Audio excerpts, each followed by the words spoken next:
نستعينه ونستغفره ونعوذ بالله من شرور أنفسنا ومن سيئات أعمالنا. من يهده الله فلا مضل له ومن يضلل فلا هادي له، وأشهد أن لا إله إلا الله وحده لا شريك له، وأشهد أن محمدا عبده ورسوله.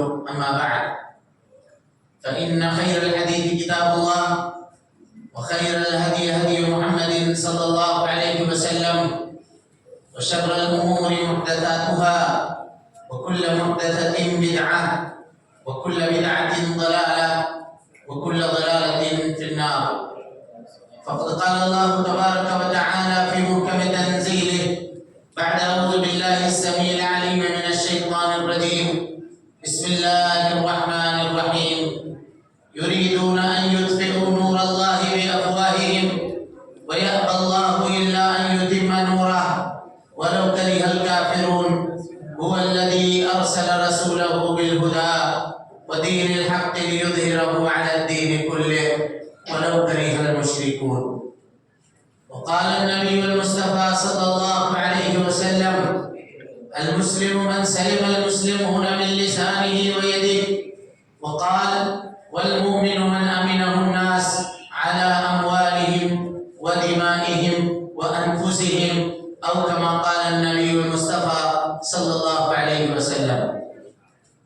قابل قدر جناب صدر، لائق احترام علماء کرام، دوستوں، بزرگوں اور ساتھیوں، ذمہ داران جماعت و جمیعت، خواتین اسلام، ہر قسم کی تعریف، حمد و ثنا، کبریائی، پاکیزگی اور بڑائی تمام مخلوقات کی بندگی کا اکیلا مستحق اللہ رب العالمین کے لیے لائق و سزاوار ہے. وہی پروردگار عالم ہے، اسی نے ہمیں، آپ کو اور ساری کائنات کو تخلیق بخشی ہے. اللہ رب العالمین کی بادشاہت سے دنیا کا کوئی کونا بھی الگ نہیں. اللہ رب العالمین اکیلا ہے اور تنہا ساری دنیا کی نگرانی ہر آن، ہر لمحہ اور ہر گھڑی فرما رہا ہے. اللہ رب العالمین کا احسان عظیم ہے کہ اس نے ہمیں اور آپ کو مسلمان بنایا، اسلام جیسی عظیم دولت سے مالا مال فرمایا.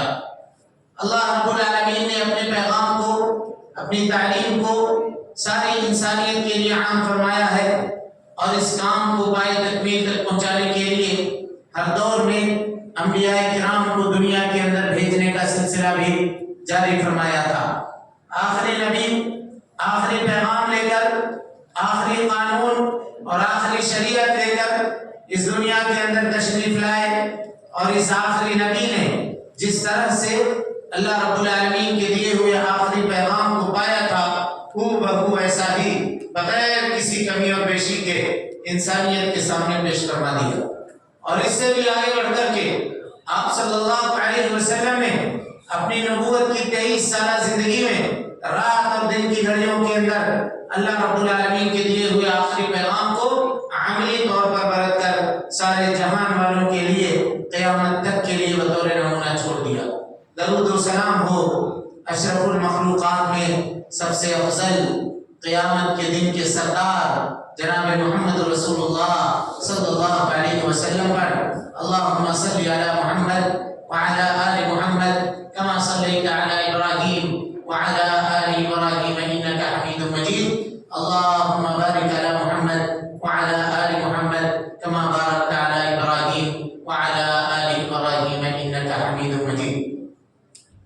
حاضرین گرامی، پردہ نشین خواتین اسلام، جیسا کہ ناظم جلسہ کے اعلان سے آپ کو میرے عنوان کا علم ہو چکا ہے کہ آج کی اس بابرکت اور پر رونق اجلاس میں جس عنوان کی وضاحت کا مکلف مجھے بنایا گیا ہے، وہ عنوان ہے اسلاموفوبیا کیا ہے. سیاسی موضوع ہے.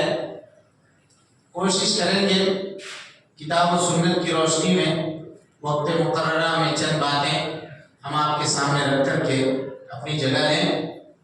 اللہ رب العالمین سے اس دعا کے ساتھ کہ اللہ تعالی ہمیں کہنے سے زیادہ اور آپ کو سننے سے زیادہ ہم دونوں کو اس کے اوپر عمل کی توفیق نصیب فرمائے۔ عنوان میں دو لفظ آپ نے سنا، ایک اسلام اور دوسرا فوبیا۔ اسلام، فوبیا، دونوں کا معنی الگ الگ سمجھتے ہیں۔ اسلام کہتے ہیں جس کو ہم اسلام سلامتی سے ماخوذ ہے، مشتق ہے، سرنڈر کرنے کو اسلام کہتے ہیں۔ اور اصطلاحی معنی اسلام کا هو الاستسلام للہ عز وجل بالتوحید، کہ آدمی توحید کے ذریعے سے اللہ رب العالمین کے سامنے اپنے آپ کو سرنڈر کرے، والانقیاد له بالطاعہ، اور اللہ تعالیٰ کی اطاعت و فرما برداری کے لیے اپنے آپ کو جھکا دے، والبراءۃ من الشرک واہلہ، شرک سے اور اہل شرک سے مکمل بیزاری کا اعلان کرے۔ یہ اسلام کا اصطلاحی معنی ہے۔ اسلام ہے کیا؟ تو یہ وہ دین ہے جس کو لے کر کے انبیاء کرام ہمیشہ اس روئے زمین پر آتے رہے۔ اسی کو اللہ کے نبی صلی اللہ علیہ وسلم نے فرمایا الانبیاء اخوۃ لعلات، انبیاء آپس میں سوکنوں کے بیٹوں کی طرح سے ہیں۔ سوکنوں کے بیٹوں کی مائیں مختلف ہوتی ہیں لیکن باپ سب کا ایک ہوتا ہے۔ دینہم شتیٰ وابوہم واحد، ان کا باپ ایک ہے لیکن ان کے دین، ان کی شریعتیں مختلف ہیں۔ اسی کو اللہ نے کہا لِكُلٍّ جَعَلْنَا مِنكُمْ، بہت علمی موضوع بات کر رہا ہوں، ذرا غور سے توجہ کے ساتھ ادھر سنیے، ادھر ادھر منتشر نہ ہوئی۔ کہا لِكُلٍّ جَعَلْنَا مِنكُمْ شِرْعَةً وَمِنْهَاجًا، ہم نے تم میں سے ہر ایک کے لیے الگ الگ راستہ، الگ الگ طریقہ مقرر کیا۔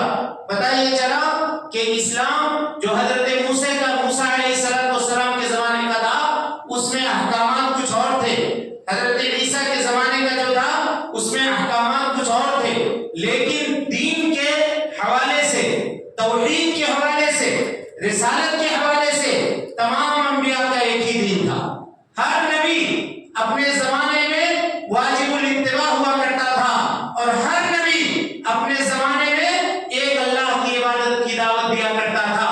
وَلَقَدْ بَعَثْنَا فِي كُلِّ أُمَّةٍ رَسُولًا أَنِ اعْبُدُوا اللَّهَ وَاجْتَنِبُوا الطَّاغُوتَ، ہم نے ہر امت میں ایک رسول بھیجا، اس کا کام یہ تھا کہ وہ لوگوں کو ایک اللہ کی عبادت کی دعوت دیتا، اور اللہ کے علاوہ جن جن چیزوں کی عبادت کی جاتی تھی ان کی عبادت سے دور بھاگنے کی تعلیم دیتا۔ وَمَا أَرْسَلْنَا مِن قَبْلِكَ مِن رَّسُولٍ إِلَّا نُوحِي إِلَيْهِ أَنَّهُ لَا إِلَٰهَ إِلَّا أَنَا فَاعْبُدُونِ، اے اللہ کے نبی صلی اللہ علیہ وسلم، آپ سے قبل ہم نے جتنے رسول دنیا کے اندر بھیجے ہم نے سب کے جانب یہ وحی کی کہ اللہ کے علاوہ کوئی معبود برحق نہیں ہے، تم سب مل کر کے اسی کی عبادت کرو۔ تو پتہ یہ چلا کہ توحید کے حوالے سے، رسالت کے حوالے سے تمام انبیاء کی شریعتیں مختلف تھیں، ہاں احکامات کے حوالے سے ہر نبی کا دین الگ الگ تھا۔ اسی کو اللہ نے کہا لِكُلٍّ جَعَلْنَا مِنكُمْ شِرْعَةً وَمِنْهَاجًا۔ اسی اسلام کا آخری ایڈیشن جناب محمد رسول اللہ صلی اللہ علیہ وسلم کے قلب اطہر کے اوپر اللہ رب العالمین نے نازل فرمایا، اور 23 سالہ زندگی میں رفتہ رفتہ اس کی آیتیں اترتی گئیں۔ عملی طور پہ نبی صلی اللہ علیہ وسلم آیتوں کی تفسیر کرتے، صحابہ کرام کی مجلسوں میں آیتوں کی تعبیر، اس کی توجیہ، اس کی تفسیر، اس کے معانی اور اس کے مفہوم کی وضاحت کرتے، یہاں تک کہ 23 سالہ زندگی میں نبوت کے بساط کو لپیٹنے کا موقع آ گیا۔ حجۃ الوداع میں جناب محمد رسول اللہ صلی اللہ علیہ وسلم عرفہ کے میدان میں کھڑے ہیں، صحابہ کرام کا جم غفیر ہے، اللہ تعالیٰ نے جبرائیل کو فرمان باری لے کر کے بھیجا، الیوم اکملت لکم دینکم واتممت علیکم نعمتی ورضیت لکم الاسلام دینا، آج کے دن ہم نے تمہارے اوپر اپنی نعمت کو تمام کر دیا، مکمل کر دیا، اور دین کو بحیثیت اسلام میں اس سے راضی ہو گیا۔ فَمَن يَبْتَغِ غَيْرَ الْإِسْلَامِ دِينًا فَلَن يُقْبَلَ مِنْهُ، اسلام کے علاوہ اگر کوئی دوسرا کوئی دین لے کر کے آ جائے، کوئی مت لے کر کے آ جائے، کوئی طریقہ لے کر کے آ جائے، کوئی عزم لے کر کے آ جائے، فَلَن يُقْبَلَ مِنْهُ، اللہ نے کہا کہ اس سے اس کا دین قابل قبول نہیں ہوگا، اس کا دین اس کے لیے نجات کا باعث نہیں ہوگا۔ اور اس کو بطور احسان اللہ نے ذکر کیا، کہا وَاذْكُرُوا نِعْمَتَ اللَّهِ عَلَيْكُمْ، لوگوں اللہ رب العالمین کی اس نعمت کو یاد کرو، اِذْ كُنْتُمْ أَعْدَاءً فَأَلَّفَ بَيْنَ قُلُوبِكُمْ، تم آپس میں ایک دوسرے کے دشمن تھے، اللہ رب العالمین نے تمہارے دلوں کو جوڑ دیا۔ وَكُنْتُمْ عَلَى شَفَا حُفْرَةٍ مِّنَ النَّارِ، اور جہنم کے گڑھے کے کنارے چلے گئے تھے تم، فَأَنْقَذَكُم مِّنْهَا، اللہ رب العالمین نے وہاں سے تم کو نکالا۔ ایک تفصیلی نقطہ یہاں پہ سنیے، بات آئی ہے تو بیان کر کے پھر آگے نکلتے ہیں۔ مفسرین کہتے ہیں کہ انقاذ جو ہوتا ہے کسی کو کہیں پر سے نکالنا، یہ دخول کے بعد ہوتا ہے۔ ظاہر ہے کوئی آدمی گھر میں داخل ہوگا تب تو ہم اس کو گھر سے باہر نکالیے گا۔ کوئی آدمی مسجد کے دروازے پر آ کر کھڑا ہے، کوئی آدمی یہ کہے کہ میں نے اس کو مسجد سے باہر نکالا، اس کا جملہ صحیح ہوگا؟ وہ تو کہے گا میں تو باہر تھا۔ اللہ نے وہی کہا وَكُنْتُمْ عَلَى شَفَا حُفْرَةٍ مِّنَ النَّارِ، تم جہنم کے گڑھے کے بالکل کنارے تھے، فَأَنْقَذَكُم مِّنْهَا، ہم نے تم کو وہاں نکالا۔ یہی سے قاعدہ فقہیہ بنا، کہتے ہیں الشیء اذا جاورہ اخذ حکمہ، جب کوئی چیز کسی کے بالکل قریب ہو جاتی ہے، ایک دم قریب ہو جاتی ہے، تو جو چیز اس کا حکم اس کے قربت کی وجہ سے دونوں کا حکم برابر ہو جاتا ہے۔ گویا اللہ تعالیٰ یہ کہنا چاہ رہا ہے کہ آپ ایک دم تم جہنم میں واقع ہو چکے تھے، چلے گئے تھے، تم اتنا کنارے تھے کہ ہم نے تم کو وہاں سے اپنی نعمت اسلام کے ذریعے سے اور جناب محمد رسول اللہ صلی اللہ علیہ وسلم کے بعثت کے ذریعے سے ہم نے تم کو وہاں سے نکالا۔ یہ اسلام کے تعلق سے چند گفتگو، تھوڑی بہت گفتگو جو اس موضوع کے وضاحت کے لیے ضروری تھی، ہم نے آپ کے سامنے رکھا۔ پھر جستا جستا جہاں کہیں بھی موقع میسر ہوگا عنوان کی وضاحت کے دوران ہم اس کے طرف آپ کی جانب بڑھتے ہیں۔ اب آئیے اس دوسرے جملے کی طرف آتے ہیں، فوبیا۔ فوبیا یہ ہے کیا چیز؟ کہتے ہیں کسی بھی چیز سے غیر فطری خوف کو فوبیا کہا جاتا ہے۔ غیر فطری خوف انسان کے دل کے اندر فطرت کے علاوہ، فطرت سے جیسے ہم سب کی فطرت میں یہ چیز داخل ہے کہ ابھی اگر ہم سانپ دیکھیں تو خوف کھائیں گے، ہے کہ نہیں؟ یہاں پر کوئی سانپ آ جائے تو کوئی بیٹھا رہے گا؟ واقعی سب اٹھ کے اپنا بچاؤ کریں گے۔ کوئی شیر آ جائے بستی میں، گاؤں میں، سب نکل کر کے اپنا اپنا حذر اور اپنے بچاؤ کا طریقہ اختیار کریں گے۔ یہ فطری خوف ہے۔ غیر فطری خوف یعنی یہ وہ خوف ہے جس کو انسان اپنی سمجھ کے مطابق اپنے دل میں پیدا کرتا ہے۔ حقیقت میں وہ چیز اس کے لیے نقصان دہ نہیں ہوتی۔ مثال کے طور پہ یہ پانی، کیا یہ ہمارے لیے نقصان دہ ہے؟ بلکہ یہ پانی حیات ہے۔ کھانا کھائے بغیر آدمی 3 4 دن 5 دن تک سروائیو کر لے گا، لیکن بغیر پیے بغیر، پانی پیے بغیر نہیں زندہ رہ سکتا، مر جائے گا۔ 2 سے 3 دن کے اندر ایک خون جم جائے گا گاڑھا ہو کر کے اور ہارٹ پمپ کرنا بند کر دے گا اگر پانی نہ پیے تو۔ وَجَعَلْنَا مِنَ الْمَاءِ كُلَّ شَيْءٍ حَيٍّ، اللہ نے کہا کہ ہر چیز کی زندگی ہم نے پانی میں رکھی ہے۔ لیکن اصطلاح ہے ان کے نزدیک، کہتے ہیں ہائیڈروفوبیا ایک بیماری ہے، ایک طرح کا مریض ہوتا ہے، پانی دیکھ کر کے ڈرتا ہے، حالانکہ وہ پانی اس کے لیے نقصان دہ ہے، مریض ہے۔ گلاس میں یا پیالہ میں اگر پانی اس کے منہ کے قریب کیجیے گا تو وہ کیا ہوگا؟ ڈرے گا۔ اور اسی کو قدیم زمانے کے اندر لکھا گیا ہے داء الذئب او داء الكلب، کتا پانی دیکھ کر ڈرتا ہے، یا اسی طرح سے بھیڑیا جو ہوتا ہے وہ پانی دیکھ کر کے ڈرتا ہے۔ تو گزشتہ زمانے میں جب ریبیز وغیرہ کے انجیکشن نہیں نکلے تھے تو حکیم کتے کے اس کا جو زہر ہے جسم کے اندر کتنا پھیلا ہے یا نہیں پھیلا ہے، مریض کو ٹیسٹ کرنے کے لیے اس کو پانی یا تالاب کے کنارے لے کر جاتے تھے۔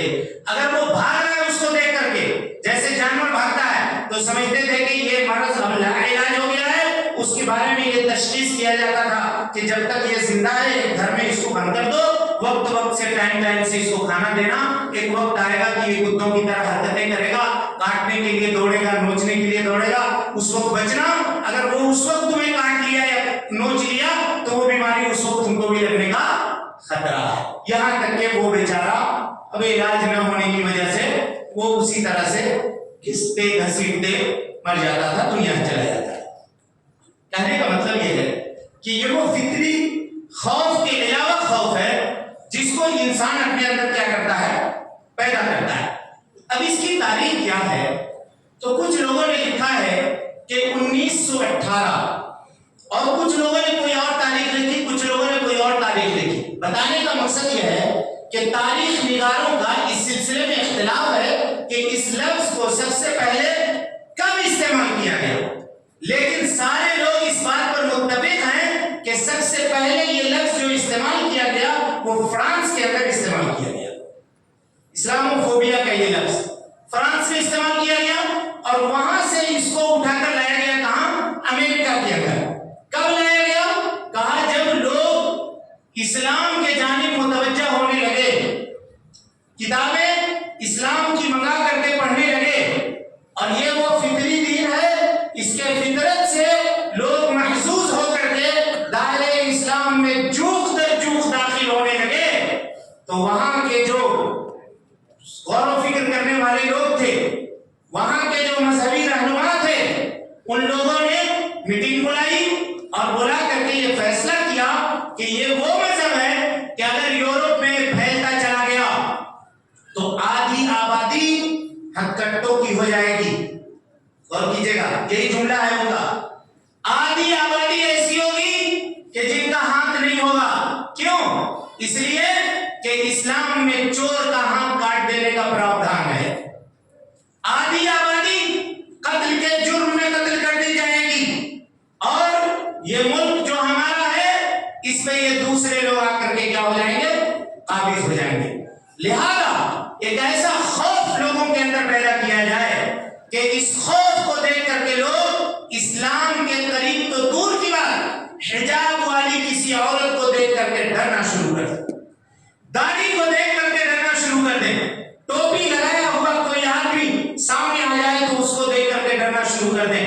ایک زمانہ آ گیا کہ اگر کسی کے نام کے آگے ابو طالب لگا ہوا، ابو لگا ہوا ہے، یا کوئی اپنی کنیت سے پکارا جاتا ہے، تو اس کو ایئرپورٹوں کے اوپر 4-4 گھنٹے 5-5 گھنٹے بیٹھ کر کے اس کی وضاحت کی گئی، اس کی کنڈلی تک کھنگالی گئی، کہاں پیدا ہوا، کہاں زندہ ہوا، کہاں سے آیا ہے، کیا کیا ہے، تب جا کر کے اس کے پاسپورٹ کے اوپر امیگریشن آفیسر نے اسٹمپ اور مہر لگایا۔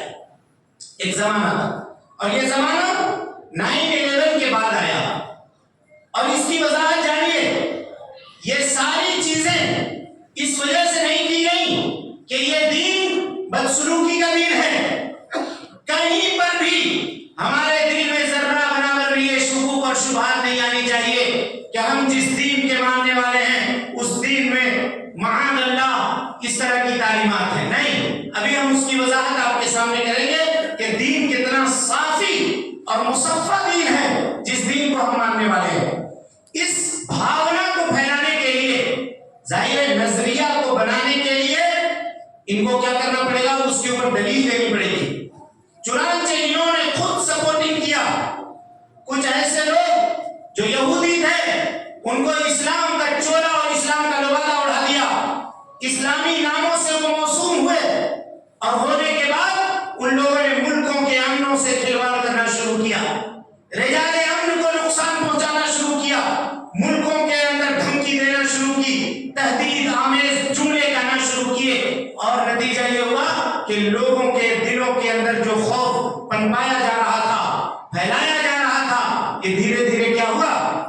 بڑھتا چلا گیا۔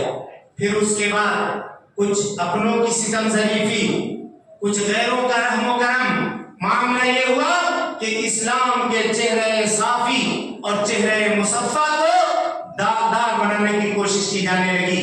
اس کے لیے ضرورت پڑی کہ عربوں کی قدیم تاریخ اٹھائی جائے کہ یہ قوم کیسی تھی، تلاشا جائے، تو کہا یہ قوم ایسی تھی کہ یہ اپنے خود سے پیدا کی جانے والی بچیوں کو لے جا کر کے یہ دفن کر دیا کرتی تھی۔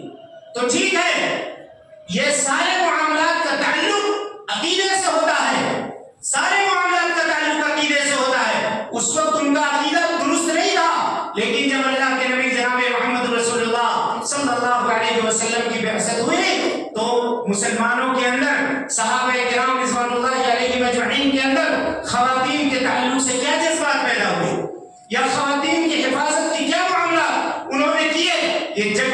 ہے میرے بھائیوں، یہ بتانے کی ضرورت نہیں ہے۔ اگر وہ قوم جو اپنے آپ کو مہذب سمجھتی ہے، اسی ہندوستان میں آپ دیکھیے، اگر کسی کا انتقال ہو جاتا تھا شوہر کا، تو اس کے چتا کے اوپر، اس کے لاش کے اوپر زبردستی اس کے بیوی کو بٹھا کر کے باندھ کر کے اس کو آگ لگا دیا جاتا تھا۔ ستی کی یہ روایت چلتی تھی۔ کوئی شودر یا چھوٹی جات کا آدمی، اور یہ چیزیں آج بھی ہندوستان کے بعض علاقوں کے اندر بڑی شدت کے ساتھ موجود ہے۔ ایم پی کے واقعات، یو پی کے واقعات، ان تمام چیزوں کے شاہد عین ہیں کہ نسل کے طور پر لوگوں نے ایک دوسرے کو زد و کوب کیا۔ یہاں کسی کو فوبیا نظر نہیں آیا، کیونکہ اس کے پیچھے پروپیگنڈا نہیں تھا۔ پروپیگنڈا یہ تھا کہ اسلام کی تعلیمات نے فطرت کے اندر وہ اپیل رکھی ہے کہ وہ انسان کے سینے کو اپیل کرتا ہے۔ اس کی ایک مثال آپ لیجئے، میں ایک مثال دیتا ہوں۔ ولید ابن مغیرہ، خالد ابن ولید کے ابا ہیں، ولید ابن مغیرہ نبی صلی اللہ علیہ وسلم کے پاس سے گزر رہے تھے۔ آپ نے بلایا، کہا ولید ادھر آؤ ذرا بیٹھو میرے پاس۔ کہا تم بڑے شاعر ہو نا، عربی کے سارے اسرار و رموز جانتے ہو، گرامر کے سارے قاعدے جانتے ہو، بڑے بڑے بادشاہوں کے مشاعرے میں جا کر کے مشاعرہ پڑھتے ہو۔ چند الفاظ میں قرآن کی پڑھتا ہوں، ذرا سنو تو پڑھو۔ اللہ کے نبی صلی اللہ علیہ وسلم نے قرآن مجید کی چند آیتوں کی تلاوت کی، سنا، وہ متاثر ہو گیا۔ قرآن کے بارے میں جو اس کا اسٹیٹمنٹ ہے میرے بھائیوں، کہا وَإِنَّ عَلَيْهِ لَحَلَاوَةً، ارے یہ تو کسی انسان کا کلام نہیں ہو سکتا، اس کے اندر بہت حلاوت ہے، اس کے اندر بڑی چاشنی ہے، ارے یہ تو بہت پھلدار کلام ہے، اس کے جڑیں زمین کے اندر پیوست ہیں، یہ کسی انسان کا کلام نہیں ہو سکتا۔ یہ اسٹیٹمنٹ دے کر کے وہ اپنا گھر گیا۔ کفر کا سرغنہ، دیکھیے فوبیا کو پھیلایا کیسے جاتا ہے۔ کفر کا سرغنہ جو تھا ابو جہل، اس کو پتہ چلا کہ ولید ابن مغیرہ نے اس طرح سے اسٹیٹمنٹ دیا ہے، فوراً اس کے گھر پہنچا ابو جہل ولید ابن مغیرہ کے یہاں، اور جا کر کے کہا کہ اے ولید، تمہاری قوم تمہارے لیے پیسہ اکٹھا کر رہی ہے، جمع کر رہی ہے مال۔ کہا کیوں؟ مجھے مال کی کیا ضرورت پڑ گئی، کیوں مال جمع کر رہے ہو تم لوگ؟ کیا قریش نہیں جانتی ہے کہ میں ان کے درمیان سب سے مالدار آدمی ہوں؟ کہا نہیں، آج کل تمہارے تعلقات محمد سے ذرا زیادہ بڑھ رہے ہیں، کیا بات ہے، کچھ چاہتے ہو کیا؟ دیکھیے اس کے ایگو کو ہیک کر رہا ہے، کیا بات کر رہا ہے، غور کیجیے۔ کیا کوئی مال دولت چاہیے تو بولو، ہم لا کر کے تمہیں دیتے ہیں، کیوں جاتے ہو وہاں بات سننے کے لیے؟ وہ جو جملے تم نے قرآن مجید کے بارے میں کہے ہیں، اس کی ترتیب کرو، تمہاری قوم تم سے یہی چاہتی ہے۔ اللہ اکبر۔ سوچتا رہا وہ آدمی، غور کرتا رہا ولید ابن مغیرہ۔ قرآن نے اس کا نقشہ کھینچا ہے، انہ فکر وقدر فقتل کیف قدر ثم قتل کیف قدر ثم نظر ثم عبس وبصر ثم ادبر واستكبر فقال ان هذا الا سحر یوسر۔ کہا کہ یہ تو جادو ہے، لیکن جادو کہنے کے باوجود بھی اثر کا انکار نہ کر سکا۔ ہر جادو اثر انداز نہیں ہوتا میرے بھائیوں۔ کہا جادو تو ضرور ہے، لیکن ایسا جادو ہے جو دلوں کو اثر کرتا ہے۔ دیکھا آپ نے قرآن مجید کی یہ تاثیر، اس تاثیر کو کہاں سے مٹاتے ہیں؟ لہذا ان لوگوں نے کیا کیا کہ مسلمانوں کے سمعہ کو، مسلمانوں کے ایمیج کو ڈیمیج کر دو، ان کو بگاڑ دو۔ نتیجہ یہ ہوا الیکٹرونک میڈیا، پرنٹ میڈیا اور دوسرے تمام چیزوں میں مسلمانوں کے نام کو کس طرح سے بدنام کرنے کے لیے دہشت گردی کا ایک نام، جس کا دنیا آج تک تعریف نہ کر سکی، اس نام کو مسلمانوں کے ساتھ جوڑ دیا گیا۔ آپ کو معلوم ہے؟ اور پھر فرانس میں غور کیجیے گا، جہاں عیسائی حکومت ہے، اللہ کے نبی جناب محمد رسول اللہ صلی اللہ علیہ وسلم کے بعثت سے جہاں مسلمانوں کے اوپر احسان ہوا ہے، وہاں سب سے بڑا احسان عیسائیت اور عیسائی دنیا کے اوپر اللہ رب العالمین نے نبی صلی اللہ علیہ وسلم کو بھیج کر کے کیا ہے۔ آپ کو معلوم ہے وہ احسان کیا ہے؟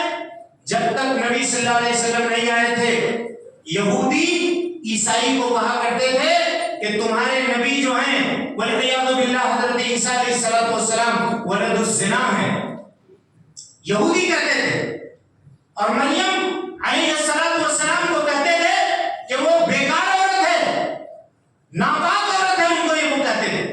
جناب محمد رسول اللہ صلی اللہ علیہ وسلم کی بعثت سے اللہ نے یہ اعلان کیا مل مسیح ابن مریم الا رسول قد خلت من قبلہ الرسل وامہ صدیقہ، کہ حضرت عیسیٰ علیہ السلام اللہ کے رسول ہیں، ان سے پہلے بھی رسول گزر چکے ہیں، اور ان کی ماں کے بارے میں تم جو الزامات لگا رہے ہو وہ الزامات درست نہیں ہیں، ان کی ماں سچی تھی، وامہ صدیقہ۔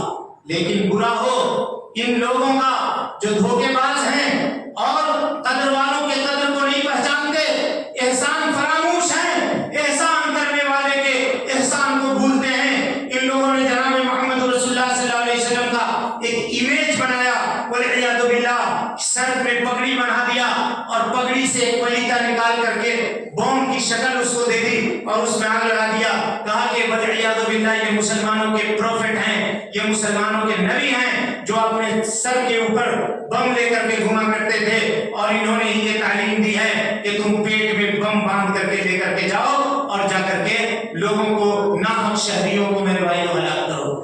اسلام کی تعلیمات جن لوگوں نے غیروں سے سنا ہے، ہم کہتے ہیں کہ تم قرآن مجید ایک مرتبہ ترجمہ سے پڑھ کے تو دیکھ لو، ترجمہ سے پڑھ کر دیکھ لو۔ سلم جس کے معنی امن کے ہیں، سلامتی کے ہیں، پورے قرآن مجید میں 140 مرتبہ اللہ نے اس کا ذکر کیا ہے۔ سلم اور اس کے مشتقات کا ذکر 140 مرتبہ آیا ہے، اور حرب جس کے معنی لڑائی کے ہیں وہ صرف قرآن مجید میں 6 مرتبہ بیان ہوا ہے۔ اگر یہی پیمانہ ہے تو پھر بتاؤ کہ قرآن مجید کیا جنگ کی تعلیم دیتا ہے؟ کبھی جنگ کی تعلیم نہیں دیتا میرے بھائیوں، بلکہ یہ تعلیم دیتا ہے۔ اب سنیے، قرآن مجید کہتا ہے وَإِنْ أَحَدٌ مِّنَ الْمُشْرِكِينَ اسْتَجَارَكَ فَأَجِرْهُ حَتَّى يَسْمَعَ كَلَامَ اللَّهِ ثُمَّ أَبْلِغْهُ مَأْمَنَهُ۔ اے مسلمانوں، اگر کوئی مشرک آ کر کے تم سے پناہ طلب کرے، کوئی مشرک آئے، ایکس وائی زیڈ کوئی بھی ہو، آ کر کے اگر تم سے پناہ طلب کرے، تم اس کو پناہ دے دو، اپنے گھر میں حفاظت سے رکھ لو، یہاں تک کہ وہ اللہ کے کلام کو سن لے، قرآن مجید کی تلاوت کو سن لے۔ سن لینے کے بعد اگر وہ ایمان لاتا ہے تو ٹھیک ہے، ایمان نہیں لاتا ہے تو اس کو زد و کوب کرنے کی ضرورت نہیں ہے، عزت و آبرو کے ساتھ، پورے حفاظت کے ساتھ اس کو اس کا گھر بھیج دو، اس کا وطن پہنچا دو، اس کا ملک چھوڑ دو۔ کہا کہ مسلمانوں کی حکومت قائم ہے، اگر کوئی غیر مسلم ویزا لے کر کے تمہاری حکومت میں رہ رہا ہے، جناب محمد رسول اللہ صلی اللہ علیہ وسلم نے فرمایا من قتل معاہدن، جو آدمی کسی معاہد کو قتل کر دے، ویزا لیا ہوا آدمی ہے اور اس کو قتل کر دے، لم یرہ رائحۃ الجنہ، جنت کی وہ خوشبو تک نہیں پائے گا۔ یہ تعلیمات ہے اسلام کی۔ من اجل ذلك كتبنا على بني اسرائيل انه من قتل نفسا بغير نفس او فساد في الارض فكانما قتل الناس جميعا۔ کہا اگر کسی نے کسی انسان کو جان کے بدلے چھوڑ کر کے ناحق اگر قتل کر دیا، کوئی انسان کہا ہے، انسان، مسلمان نہیں کہا ہے، انسان کہا ہے، اگر انسان کو قتل کر دیا تو اس کو سمجھنا چاہیے کہ اس نے پوری دنیا والوں کو مار دیا۔ ایک انسان کو مارا تو سمجھنا چاہیے کہ پوری دنیا کو مار دیا، اور کہا اگر ایک کی جان بچا لی اس نے، کوئی ظالم اس کو مار رہا تھا، کوئی اس کو تنگ کر رہا تھا، کوئی اس کے جان کو لینے کے در پہ تھا، اگر کسی نے اس کی جان بچا لی تو گویا کہ اس نے پوری مانوتا کی، پوری انسانیت کی رکشا کر دی، پورے انسانیت کی اس نے جان بچا دی۔ بتائیے یہ تعلیمات کہاں ہوں؟ کس دھرم کے اندر، کس سماج کے اندر یہ تعلیمات ہیں؟ میرے بھائیوں، وہ دور بھی چشم فلک نے دیکھا ہے۔ پورے نبی صلی اللہ علیہ وسلم کی 23 سالہ زندگی آپ اٹھا کر کے دیکھ لیں، جتنے غزوات ہوئے، جتنے جنگ ہوئے، 118 لوگ مارے گئے ہیں میرے بھائیوں، 118 لوگ پورے غزوات کے اندر نبی صلی اللہ علیہ وسلم کے زمانے میں۔ اور آپ جنگ عظیم اٹھا کر دیکھ لیں، پہلے جنگ عظیم میں 2.5 لاکھ لوگوں کا قتل کیا گیا، دوسرے جنگ عظیم کے اندر 5 لاکھ سے زیادہ لوگوں کو قتل کیا گیا۔ ہٹلر کے معاملات اٹھا کر کے آپ دیکھ لیں، تاریخ لکھنے والے لکھتے ہیں کہ جس جہاز کے اندر ہٹلر کر کے اب سینہ دکھتا ہے، گولی چلانے کی طاقت نہیں ہے، کوئی دوسرا طریقہ اختیار کرو۔ گیس کے چیمبر بنائے گئے اور اس کے اندر انسانیت کو پھونک دیا گیا اور ان کی ہڈیوں کا پاؤڈر بنا کر کے کھیتوں کے اندر پٹا دیا گیا اور اس کے اوپر دھان اور چاول کی کھیتی کیے گئے۔ چشم فلک نے اس کو بھی دیکھا ہے۔ اور جنگ عظیم دوسری تیسری دیکھنے کی آپ کو کیا ضرورت ہے؟ ان فلسطین کے نہتے مسلمانوں کا خون کس کو بھولا ہے؟ وہ بلکتے ہوئے چھوٹے بچے، ہاسپٹلوں کے اوپر کیے گئے حملے، یہ تمہارے جبین کے جھومر ہیں جس کو تم کبھی مٹا نہیں سکتے ہو۔ اسلام فوبیا کی بات کرتے ہو، دشمنی کے نام کے اوپر تم کہتے ہو کہ اس قوم کا بچہ بچہ دشمن ہے۔ پیارے مصطفیٰ صلی اللہ علیہ وسلم اسی مکہ میں جس کا ذکر ابھی ہم سے پہلے کے مقرر میں کیا ہے، نکالتے وقت آپ کو اس قدر تکلیف ہوئی، کہا اے مکہ تو روئے زمین میں سب سے زیادہ محبوب ہے، اگر تیرے رہنے والے لوگ مجھ کو نہیں نکالتے تو میں تجھ کو چھوڑ کر کے کبھی نہ جاتا۔ ایک وقت آیا، اسی وقت یہی وہ مکہ ہے جہاں بلال حبشی کے گردن کے اوپر لوگ پھانسی لگا کر کے گھسیٹتے تھے۔ یہی وہ مکہ ہے جہاں پیارے مصطفیٰ کو نماز کی حالت میں پیٹھ کے اوپر اونٹ کی وجڑی لا کر کے ڈال دی جاتی تھی۔ یہی وہ مکہ ہے جہاں قرض کے نام پر ایک شخص نے آپ کے گلے میں چادر ڈال کر کے اتنا ٹائٹ کیا تھا کہ قریب تھا کہ آپ کی روح نکل جائے، آپ کی سانسیں اکڑ گئی تھی۔ یہی وہ مکہ ہے جہاں چلنے والے آپ کا استہزاء کیا کرتے تھے، مجنون کہا کرتے تھے، پاگل کہا کرتے تھے، ساحر کہا کرتے تھے۔ اللہ کے نبی صلی اللہ علیہ وسلم فاتحانہ شان سے داخل ہو رہے ہیں، عمرو بن عاص رضی اللہ تعالیٰ عنہ کے ہاتھ میں جھنڈا ہے، جوش میں آ کر کے نعرہ لگا دیا، الیوم یوم الملحمہ، آج کے دن بدلہ لینے کا دن ہے، آج کافروں سے چن چن کر کے بدلہ لیا جائے گا۔ پیارے مصطفیٰ کی کانوں میں جب یہ آواز پہنچی، آپ نے بلایا کہ عمر یہ آواز نہ لگاؤ، کہو الیوم یوم المرحمہ، آج کا دن تو رحم کرنے کا دن ہے، آج کا دن تو معاف کرنے کا دن ہے۔ ذرا بتاؤ کیا تم معافی کی یہ داستان دنیا کے کسی بھی مذہب میں لا کر کے پیش کر سکتے ہو؟ اور اس کے بعد سارے دشمنوں کو خانے کعبہ کے صحن میں کھڑا کر دیا گیا، سب کو اکٹھا کیا گیا۔ پیارے مصطفیٰ آتے ہیں، تواضع اور خاکساری ہے، گردن جھکی ہوئی ہے، سورہ فتح کی آیت تلاوت کر رہے ہیں۔ ورنہ یہ بھی دیکھا گیا ہے کہ فاتح قوم جب مفتوح قوم کے ملک میں داخل ہوتی ہے تو لا یخافون فی اللہ الا ولا ذمہ، کسی بچے کو نہیں چھوڑتی، مار دیتی ہے۔ داخل ہو رہے تھے آپ، دیکھا کہ لوگ بھیڑ لگائے ہوئے ہیں، بھیڑ لگائے ہوئے مکہ کی گلیوں میں، پوچھا کون ہے؟ کہا اللہ کے رسول ایک عورت ماری گئی ہے۔ اللہ اکبر، آپ نے کہا یہ تو جنگ میں شریک نہیں تھی۔ کس نے مارا اس کو؟ یہ تو جنگ میں شریک نہیں تھی، اس کام سے میں بری ہوں، اس کام سے میں بری ہوں۔ مورخین نے لکھا ہے پوری تاریخ کے اندر نبی صلی اللہ علیہ وسلم کی 23 سالہ زندگی کے اندر یہی ایک خاتون تھی جو غلطی سے اس جنگ میں ماری گئی تھی۔ اس کے بعد اللہ کے نبی صلی اللہ علیہ وسلم کے پوری تاریخ میں کسی عورت کا خون نہیں بہایا۔ تم اسلام فوبیا کی بات کرتے ہو، بچوں کو قتل کرتے ہو، ہاسپٹلوں میں ڈاکٹروں کے اوپر بم برساتے ہو، اور تم کہتے ہو کہ یہ اسلام فوبیا ہے۔ والعیاذ باللہ العظیم۔ میرے بھائیو، ان لوگوں نے خیرت کا نام، عقل مندی کا نام جنون رکھ دیا، اور اس میں ہم کہہ رہے ہیں کہ اس میں ہماری بھی غلطی ہے، اگر ان کی غلطی ہے تو ہماری بھی غلطی ہے۔ آج ہم انگلش پڑھنے کے نام پر، اعلیٰ تعلیم سیکھنے کے نام پر، ہم خود اپنے تعلیمات سے ناآشنا اور نابلد ہیں، ہم کو خود نہیں معلوم ہے۔ بہرحال بات پھر دوسرے طرف نکلے گی۔ اللہ کے نبی جناب محمد رسول اللہ صلی اللہ علیہ وسلم فاتحانہ شان سے داخل ہو رہے ہیں، سارے بھٹنر، سارے ظالم، سارے گنڈے مکہ کے خانے کعبہ کے صحن میں ایک لائن سے کھڑے کیے ہوئے۔ ہاں بولو کیا چاہتے ہو، کیا امید لگاتے ہو مجھ سے؟ کہا آپ ہم میں سے سب سے شریف ہیں، سب سے شریف کے بیٹے ہیں، ہم آپ سے یہ امید رکھتے ہیں کہ آپ عفو و درگزر کا معاملہ کریں گے۔ کہا لوگوں جاؤ، فَاذْهَبُوا فَأَنْتُمُ الطُّلَقَاءُ، جاؤ سب کے سب آزاد ہو۔ آج میں وہی کہوں گا جو میرے بھائی یوسف نے اپنے بھائیوں کے ساتھ کہا تھا، لا تثریب علیکم اليوم، تمہارے اوپر کوئی زیادتی نہیں ہے۔ اور اس کے بعد آپ نے کہا کہ جو اپنے گھر میں داخل ہو جائے اس کے لیے امن ہے، جو گھر کا دروازہ بند کر لے اس کے لیے امن ہے، جو ابو سفیان کے گھر میں چلا جائے اس کے لیے امن ہے، جو خانے کعبہ میں آ میرے بھائیوں یہ تعلیمات تھی، یہ تعلیمات تھی۔ رنگ و نسل کو مٹا دیا، ہر چیز کو مٹا دیا۔ تبری نے واقعہ لکھا ہے، اگر کلیجہ ہے تو سن لیجئے اس واقعے کو، اگر کلیجہ ہے تو کہا جب صفائی کر دی خانہ کعبہ کی، بلال حبشی ہے، چھوٹے صحابی کا مطلب مقام اور مرتبہ بہت ہے، مال و دولت نہیں تھا۔ مکہ میں کیسا ظلم ان کے اوپر ہوا تھا سب کو معلوم ہے۔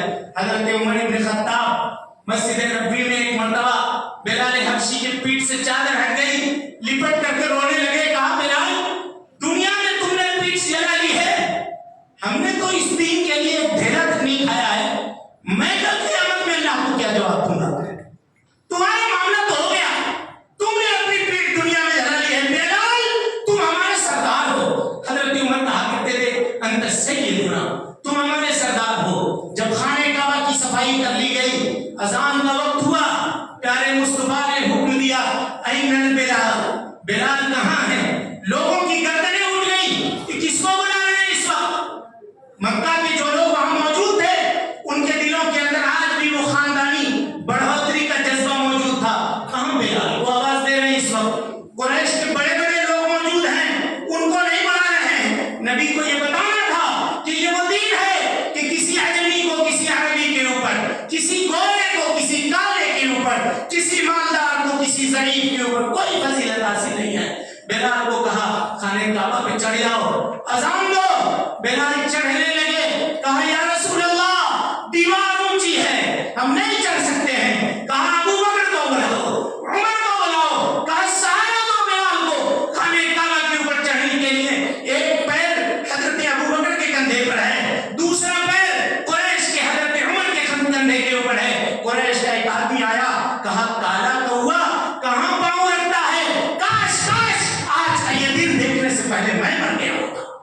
میرے بھائیوں یہ اسلام کی رواداری کی تعلیم ہے۔ لاؤ کوئی دین لا کے تو دکھاؤ، کوئی دین لا کر دکھاؤ۔ سب کا ساتھ، سب کا وکاس نعرہ دینے والے لوگ آج پانی پینے کے نام کے اوپر لوگوں کو مارتے ہیں، قتل کرتے ہیں۔ کوئی بچہ کہیں سے کھانا لے لیا تو اس کو باندھ کر کے اس وقت تک مارتے ہیں جب تک وہ مر نہ جائے۔ کھانے پینے کے نام پر لوگوں کو قتل کیا جاتا ہے، لوگوں کو مارا جاتا ہے، دوڑا دوڑا کر کے جانوروں کی طرح پٹائی کی جاتی ہے، اور کہتے ہیں کہ بھیڑ نے مار دیا، عدالت نہیں رکھتی، کہتے ہیں کہ موب لنچنگ ہو گیا، کتنے لوگوں کے خلاف معاملہ کریں۔ ایک غلام کو عمر ابن خطاب کے زمانے میں صنعاء میں مار دیا گیا تھا۔ عمر ابن خطاب نے گورنر کو خط لکھا، قاتلوں کو ڈھونڈو، اگر نہیں ملتے ہیں ایک آدمی کے بدلے میں اگر صنعاء کی پوری آبادی مارنی پڑے تو میں مار دوں گا، لیکن ایک آدمی کا خون کا بدلہ میں لے کر کے رہوں گا۔ یہ تعلیمات ہے۔ وَلَا يَجْرِمَنَّكُمْ شَنَآنُ قَوْمٍ عَلَىٰ أَلَّا تَعْدِلُوا اعْدِلُوا هُوَ أَقْرَبُ لِلتَّقْوَىٰ۔ کسی قوم کی دشمنی تمہیں خلاف عدل کے اوپر آمادہ نہ کرے، عدل کرو، انصاف کرو، یہی تقویٰ کے زیادہ قریب ہے۔ یہ تعلیم کون دے گا؟ کون دے گا یہ تعلیم؟ میرے بھائیوں تم بات کرتے ہو اس زمانے میں یہود و نصارہ بھی تھے، جھگڑا جب ہوتا تھا تو اپنے جھگڑے کو حل کروانے کے لیے پیارے مصطفیٰ کے دربار میں آتے تھے، کہتے تھے یہاں انصاف ملے گا۔ وہ اپنی عدالت اور اپنی کچہری میں نہیں جاتے تھے، اپنے سرداروں کے پاس نہیں جاتے تھے۔ جب جھگڑا ہوتا تھا تو اللہ کے نبی جناب محمد رسول اللہ صلی اللہ علیہ وسلم کے پاس آ کر کے معاملہ کرتے تھے۔ لوگوں کو نام کی وجہ سے، صرف اس کا نام عبداللہ ہے، اس کا نام عبد الرحمن ہے، نام کی وجہ سے پکڑ کر کے جیل کے سلاخوں کے پیچھے ڈال دیا جاتا ہے، اور 20 سال تک مقدمہ چلانے کے بعد کہتے ہو کہ یہ نام مجرم نہیں تھا، غلطی سے پکڑ لیا گیا۔ بتاؤ اس کی وہ 20 سال کی جوانی، 20 سال کی زندگی، اس زمانے میں اس کے ماں مر گئی، اس کا باپ مر گیا، اس کا خاندان تباہ و برباد ہو گیا، بیوی بال بچے والے ہیں تو بچے اب اتنے جوان ہو گئے ہیں کہ وہ باپ کو پہچاننے سے انکار کرتے ہیں۔ وہ کہاں سے تم لوٹا ہو، کہاں سے لا کر کے دو؟ میرے بھائیوں جو لوگ یہ کہتے ہیں کہ دین اسلام کے اندر اس طرح کے قانون اور سزاؤں کا پراودھان ہے کہ یہ انسانیت کی دشمنی ہے، انسانیت کے خلاف ہے، انسانیت کے خلاف نہیں ہے۔ میرے بھائیوں آپ اٹھا کر دیکھیں، سب سے پہلی چیز دین کی حفاظت ہے، اور اللہ تعالیٰ نے دو طرح سے دین کی حفاظت کی ہے، من جانب الوجود تاکہ دین باقی رہے، ومن جانب العدم دین کو کبھی نقصان نہ پہنچے، دین باقی رہے، اس کے لیے کہا گیا کہ دینی تعلیمات حاصل کرو، دین کو پڑھو۔ طلب العلم فریضۃ علی کل مسلم من یرید اللہ بہ خیرا یفقہہ فی الدین من سلک طریقا یلتمس فیہ علما سہل اللہ لہ بہ طریقا الی الجنہ باب العلم قبل القول والعمل۔ آپ حدیثوں کو نصوص کو اٹھا کر کے دیکھ جائیے علم کی کس قدر تعلیم دی گئی، اور کہا گیا کہ وہ آدمی هل یستوی الذین یعلمون والذین لا یعلمون، کیا جاننے والا نہ جاننے والا دونوں برابر ہو سکتا ہے؟ یہ علم کی تحفیظ نہیں ہے تو اور کیا ہے؟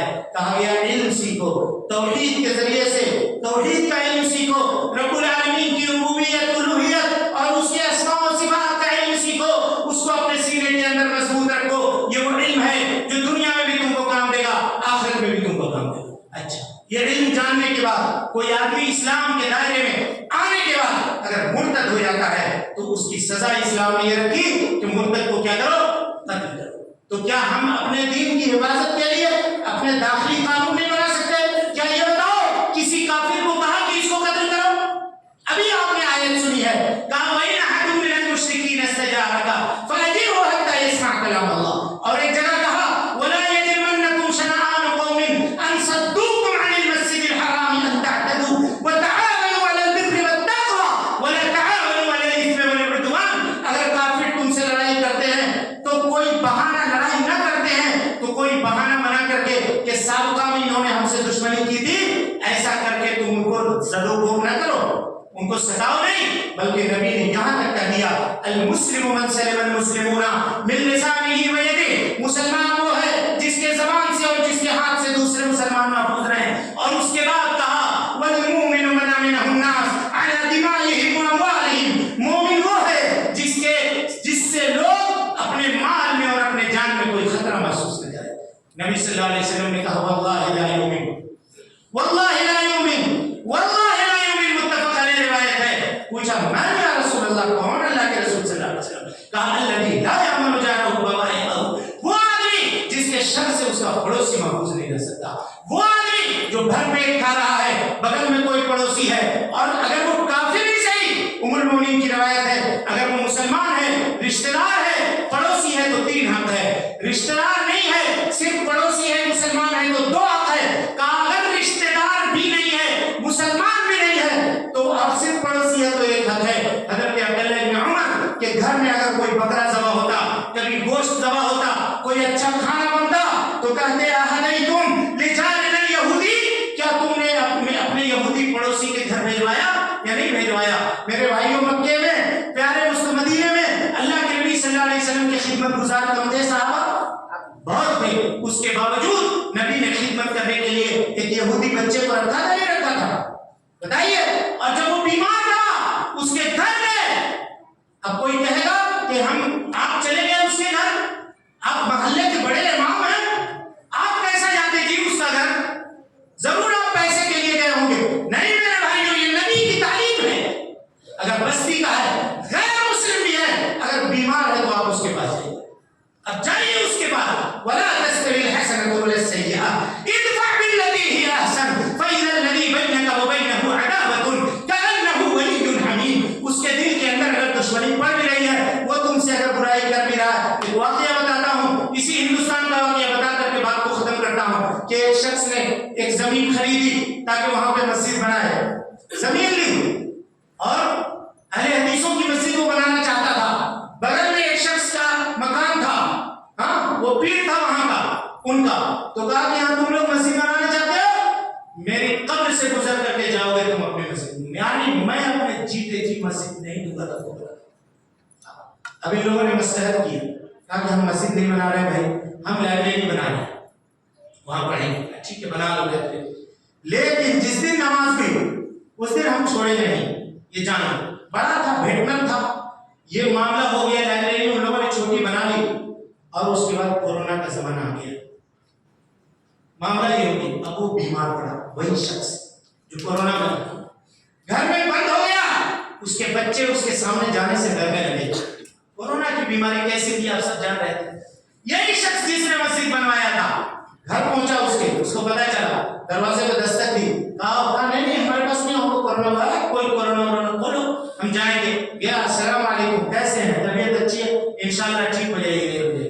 خوب باتیں کی اس کے سامنے بیٹھ کر کے, اور جب چلنے لگا تو اس نے کہا مولانا دعا کیجیے, اگر میں ٹھیک ہو گیا نا تو آپ کی مسجد کھڑے ہو کر کے میں بناؤں گا.